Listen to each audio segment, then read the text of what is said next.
Ya. Fan motor baru. Dah pasang.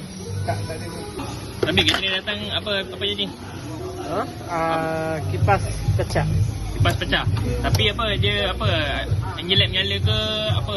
Dia overheat. Overheat lah. So tengok temperature naik lah. Ya, temperature.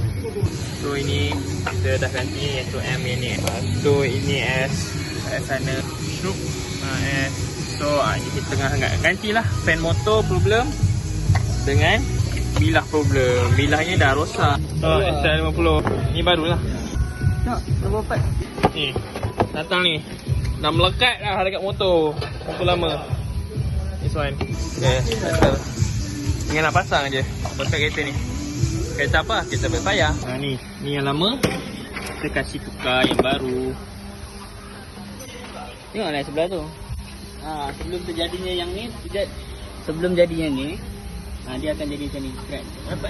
Kalau korang tengok video sebelum ni, memang berpayah ada problem fan motor kebanyakannya. Common problem lah. Dia bukanlah kebiasaan sangat, tapi memang kebiasaan.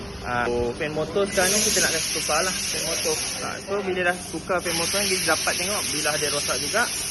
Lepas tu kita dah tukar juga dia punya ni radiator. Ni pun bengkak lah, kita tengok ada bengkak-bengkak. Jadi atas baru.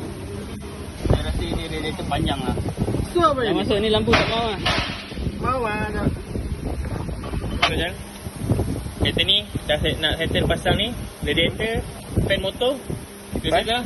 Settle lah. Apa tu? Apa? Lepas tu biar lu sehari. Lepas tu buat test drive. Esok cuti mah. So cuti mah. Ada lebih esok cuti kan? Ini Sabtu. So esok Ahad cuti. Esok cuti. Lepas tu boleh like. Boleh like, boleh komen. Boleh ambil budak ni. Import player. Esok Okay. Ahad cuti. 2 hari.